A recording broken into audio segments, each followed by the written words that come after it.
So guys, इस video में मैं शेयर कर रही हूँ एक सिलाई वाला परफेक्ट लूज़ प्लाज़ो की कटिंग स्टिचिंग, जिसे देखकर आप घर पर ही आसानी से बना सकते हैं। तो ये प्लाज़ो बनाने के लिए हमें 2 मीटर फैब्रिक की ज़रूरत होगी। मैंने यहाँ पर 2 मीटर रेयॉन फैब्रिक लिया है। फैब्रिक आप अपनी पसंद से कुछ भी ले सकते हैं। इसके बाद प्लाज़ो बनाने के लिए इन 3 मेजरमेंट की ज़रूरत होगी। अब देखिए, 2 मीटर फैब्रिक को हम किनारे वाली साइड से बिछा लेंगे। तो यहाँ पर कपड़े को मैंने इस तरह से डबल फोल्ड करके रखा है। ये इसकी किनारे वाली साइड है। इसके बाद अब हम इसको 4 फोल्ड कर लेंगे। तो कपड़े को मैंने 4 फोल्ड कर लिया है। इसके बाद हम इसकी कटिंग करेंगे। तो इसको कितनी चौड़ाई पर 4 फोल्ड करना है वो हम आगे वीडियो में देखेंगे।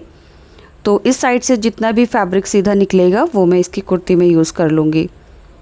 सो ये फैब्रिक हम साइड में रखेंगे। इसमें से हम बेल्ट भी बना सकते हैं। ये फुल इलास्टिक वेस्ट प्लाज़ो है, इसलिए बेल्ट हम अलग से लगाएंगे।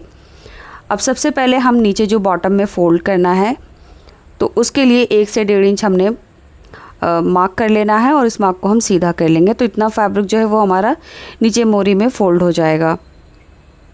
इसके बाद हमने प्लाज़ो की लंबाई लेनी है। तो यहाँ पर आपकी जितनी भी लंबाई है उस पर मार्क कर लीजिए और ऊपर की तरफ हमारा आधा इंच एक्स्ट्रा होगा जो कि सिलाई में जाएगा।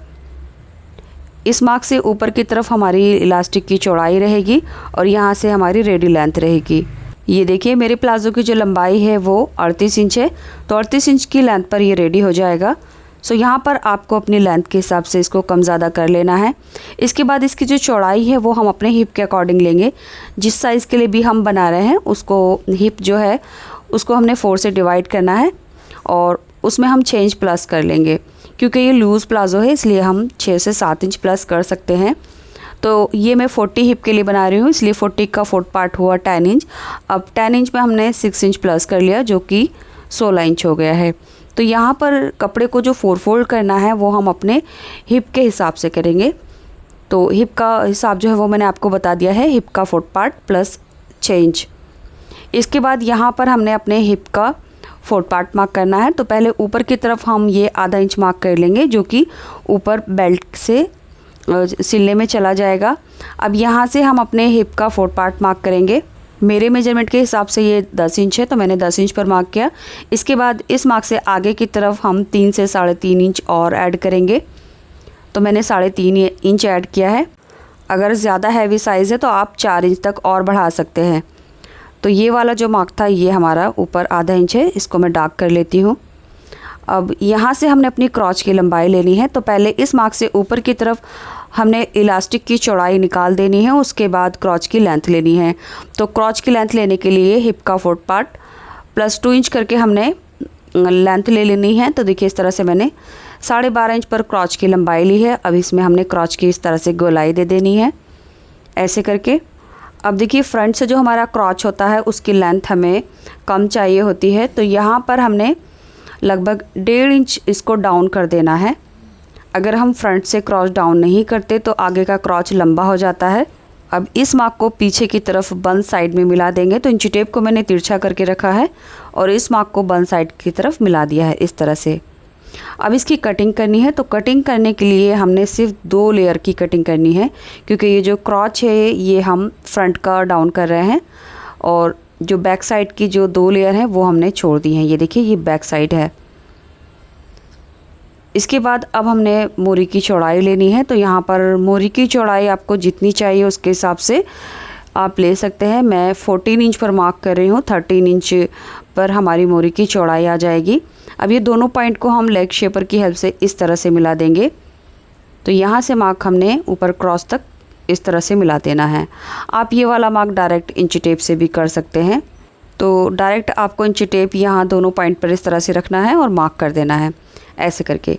अब हमने इसकी कटिंग करनी है। तो यहाँ से लेके यहाँ तक हमने इसकी कटिंग कर लेनी है। तो लीजिए, प्लाज़ो की कटिंग हो चुकी है। इसके बाद नीचे मोरी में जितना भी फोल्ड करना है वहाँ पर हम नॉचेस लगा लेंगे। अब ये जो फ्रंट के क्रॉच हैं वो हमारे छोटे हैं, बैक के क्रॉच बड़े हैं। तो पहले फैब्रिक की ये वाली साइड जो है ये राइट साइड है, ये मैंने ऊपर की तरफ रखी है। अब इसके ऊपर दूसरा पार्ट रखेंगे। दूसरा पार्ट जो है उसकी रॉन्ग साइड ऊपर रहेगी, यानी दोनों की राइट साइड अंदर की तरफ रहेगी। और इन दोनों क्रॉच को मिलाते हुए हम आधा इंच का दबाव लेकर सिलाई कर देंगे। साथ ही साथ इसका जो बॉटम है वो भी हमने फ़ोल्ड कर देना है, जितना भी हमने एक्स्ट्रा लिया है। तो यहाँ पर दोनों बॉटम को फ़ोल्ड करके सिलाई लगा देंगे इस तरह से। ये देखिए, सो ये हमारे प्लाज़ो का नीचे से घेरा था और जो इसके क्रॉच हैं वो भी हमने स्टिच कर लिए हैं। इसके बाद हम इसको सेंटर से पकड़ेंगे और इसकी जो दोनों लेग हैं वो अलग अलग कर लेंगे। अब ये हमारा जो क्रॉच है छोटा वाला, ये फ्रंट में रहेगा। इसके बाद हमने इसमें बेल्ट लगानी है, तो बेल्ट हम अलग से लगा रहे हैं और ये फुल इलास्टिक बेल्ट है। अब इस पट्टी की जो चौड़ाई है वो मैंने 4 इंच ली है, क्योंकि मेरी इलास्टिक की जो चौड़ाई है वो 1.25 इंच है। अब ये पट्टी जो है ये डबल है और दोनों साइड से मैंने सिलाई लगा दी है। प्लाज़ो की जितनी भी कमर थी उसी के हिसाब से इसकी गोलाई है। अब सिंपली इस पट्टी को हमने इस तरह से रखना है, यानी इस पट्टी को रॉन्ग साइड से हम स्टिच करेंगे ऐसे पकड़ते हुए, और जो पट्टी के जॉइंट है वो हम क्रॉच के सामने रखेंगे। तो इनकी जो गोलाई है वो दोनों की बराबर है। अब यहाँ से आधा इंच का दबाव लेकर हमने सिलाई लगा देनी है इस तरह से। वैसे तो आप इस पट्टी को सीधी तरफ रख कर भी सिल सकते हैं, लेकिन जब हम सीधी तरफ से रॉन्ग साइड में टर्न करेंगे तो उतनी फिनिशिंग नहीं आएगी, इसलिए पट्टी को रॉन्ग साइड में स्टिच कीजिए। जब फ्रंट की हमने स्टिचिंग करनी होगी तो वो फिनिशिंग अच्छे से आ जाएगी। तो देखिए इस तरह से जो पट्टी है ये अब सीधी साइड में आ गई है और अब हमने सीधी साइड में ही इसका नेफा बनाना है। लेकिन उससे पहले हमने अपनी लास्टिक की लंबाई लेनी है। तो यहाँ पर लास्टिक की जो लंबाई है वो हम अपने कमर के राउंड के हिसाब से लेंगे। आपका कमर का राउंड जो भी है उसमें से आपको 3 से 4 इंच माइनस कर लेना है और जो भी बचेगा उसकी लंबाई लेकर लास्टिक ले लेनी है। सो मैंने 28 इंच की लेंथ पर लास्टिक ली है। प्लास्टिक के दोनों सिरों को हमने स्टिच कर देना है। उसके बाद इस तरह से नेफे को फोल्ड करते हुए इसमें सिलाई लगा देनी है। साथ ही साथ इसके सेंटर में भी हम सिलाई लगा देंगे ताकि जो लास्टिक है वो अंदर की तरफ फोल्ड ना हो। तो यहाँ पर मैंने लास्टिक के ऊपर 2 सिलाइयाँ लगाई हैं, ये देखिए इस तरह से। इसके बाद हमने इसकी लास्ट वाली सिलाई लगानी है, यानी इनर लेग की। तो इसके ये दोनों सिरे पकड़ेंगे और यहाँ से हम आधा से पौन इंच का दबाव लेकर सिलाई लगा देंगे। सिलाई लगाने के बाद हमारा ये एक सिलाई वाला प्लाज़ो तैयार हो चुका है। एंड क्रॉच जो है ये आप देख सकते हैं, छोटा वाला क्रॉच हमारा फ्रंट में रहेगा और जो 1.5 इंच बड़ा क्रॉच है वो हमारा बैक साइड का रहेगा। तो बस इस तरह से ये कंफर्टेबल प्लाज़ो आपका तैयार हो जाएगा। अगर आप ये वीडियो देखकर प्लाज़ो बना रहे हैं तो अपना फीडबैक ज़रूर दीजिए। एंड अगर आपको अपने मेजरमेंट के अकॉर्डिंग कुछ कन्फ्यूज़न है तो आप कमेंट बॉक्स में पूछ सकते हैं, मैं आपकी हेल्प करने की कोशिश करूँगी। एंड वीडियो में कोई ऐसी बात जो आपको अच्छे से समझ नहीं आई है या मैं आपको अच्छे से नहीं समझा पाई हूँ तो आप मुझे कमेंट करके पूछ सकते हैं, मैं डेफिनेटली रिप्लाई करूँगी। एंड गाइज़ इस प्लाज़ो के साथ मैंने ये एक बैगी यानी लूज़ स्टाइल शर्ट बनाई है। ये एक रिक्वेस्टेड वीडियो थी इस टॉप की। सो इस तरह का कोट सेट जो है वो मुझे रिक्वेस्ट में आया था, ये देख सकते हैं आप। तो ये एक ब्यूटीफुल सा कोट सेट हमारा तैयार हुआ है। आपको ये वीडियो कैसी लगी कमेंट बॉक्स में ज़रूर बताना। एंड इस टॉप की जो वीडियो है वो मेरे second channel Zaidi trendy fashion पर आपको मिल जाएगी या फिर लिंक मैं डिस्क्रिप्शन बॉक्स में दे दूँगी। इसी के साथ मैं आपसे रिक्वेस्ट करना चाहती हूँ, अगर आप मेरे चैनल पर पहली बार आए हैं, चैनल को सब्सक्राइब नहीं किया है तो प्लीज़ चैनल को सब्सक्राइब करके ज़रूर जाएँ ताकि ऐसी यूज़फुल वीडियो आप कभी मिस ना कर पाएँ। और अगर आप भी कोई रिक्वेस्टेड वीडियो बनवाना चाहते हैं तो आप मेरे Instagram page Zaidi trendy fashion पर मुझे पिक सेंड कर सकते हैं। सो मैं यहाँ बहुत जल्द वीडियो पोस्ट करने की कोशिश करूँगी।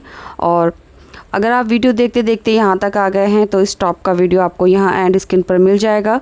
सो इसे क्लिक करके आप वीडियो देख सकते हैं। Thanks for watching this video.